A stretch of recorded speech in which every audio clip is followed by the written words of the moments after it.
Ang imong pagpangalagad, tinuuray ba, nagsukad sa imong kasing-kasing, o dunay intensyon nga nagpahipi niini? Adunay istorya mga bay. Usa ka tawo, nagdrive siya siyang sakyanan. Layo kaayo iyang gibiyahe. Sa pag-agi niya sa usa ka dalan nga awaaw, expressway, layo kaayo. Nadaotan siya na flat iyang ligid. Ang problema, wala siya kada og mga gamit aron maayo ang flat tire. So mga bay mga kaisabingay iyang gibuhat, nagpara siya sa mga kaagi or di ba kaha bisag mga strangers diya sa kadalanan. Para usa ka buok, wa gyud mihunong ikaduhang para, wa gyapon way pakialam. Ikatulo ni hunong nangutana, way gamit. Lisod kayo mga bay. Sa mga bay mga kaisabingay sa iyang kahadlok, lisod man gyud kaayo, wala siya kawad ig paglaom. Sige ra gyud siyang para, hangtod makapila siyang para, kapoy na kayong kamot, ngayo og tabang sa kaigsuonan. Until such time, aduna gayoy usa ka maayong tao, usa ka gitawag na to good Samaritan. Nihunong nangutana og andam nga nangalagad. Mitabang siya sa pag-ayo, no? Sa flat tire o giayo gitaod ngadto sa sakyanan. So in short mga bay, ang tanan okay na. So unsa gihimo sa nadautan? Siyempre, isip gratitude, isip pagpasalamat. Mikuot siya sa iyang bulsa. Ug doon na siya gikuha nga pipila ka mga papel ug iyang gihatag ngadto sa usa ka good Samaritan. Ug mga bay, mga kaisambingay, mao ning pinaka-highlight sa maong istorya. Kung kita siguro ang good Samaritan, perhaps kung doon na ihatag nga grasya kanimo, imo gyud na dawaton, of course na kay pagpasalamat man kana.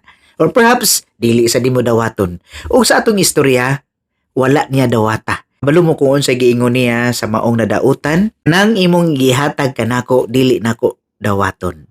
Kun dili mas malipay ko kun imo kining buhaton ang mga maayong buhat ngadto sa uban, ilabi na sa mga nanginahanglan. So mao kana mga bay ang matuod nga pagpangalagad. Si Kristo sa pag-ari niya sa kalibutan, ni ari siya aron sa pagpangalagad, dili haron alagaran. Unya kita kay gitawag man nga mga Kristohanon, kitawag nga mga anak sa Dios. Yes, mausad unta ang atong buhaton. Maguna unta ang ato ang maayong tinguha. Nga dili na kinahanglang aduna kitay makuha nga sukli sa atong maayong pagtabang. Mga bayong mga kaisabingay, sometimes even sa akong bahin, no? Isip ko sa kapari, labi na ning gitawag nga sakramento, hilog sa mga masakiton. Naagi mga kaigsuonan nato nga sa ilang pamilya, no? Nagmasakiton, gihilugan nato, no? Isip tawag diha sa pagkapari nga grasya nga atong ma-administer, pero dili gyud malikayan nga naagi mga kaigsuonan nato nga mohatag isip pagpasalamat, no? Ilahang gratitude being na-administer nga ilahang pamilya nga nagmasakiton. Yes, first, dili ginako na dawaton. Kay unang glabaw sa tanan, gasa man kini sa Dios nga gihatag kanako nga pari, ako puning angay buhaton ngadto sa mga nanginahanglan. Pero mao man lagi ipamugos man, namang gyud mga pipila nga ipamugos kay mausad ilang pagpasalamat. Well, kung mamugos gayud, ako dawaton. Isip pod kinasing-kasing nga pagdawat ni ini. Kaya after all, dili man pod kini ako kagikan man ni sa Dios. So kini nga gihatag kanato ato sad ning ihatag sa atong mga kaigsuonan nga labi pang nanginahanglan. So inana ra ang magic mga igsuon. If you want to receive graces from the Lord, unsay bata nato?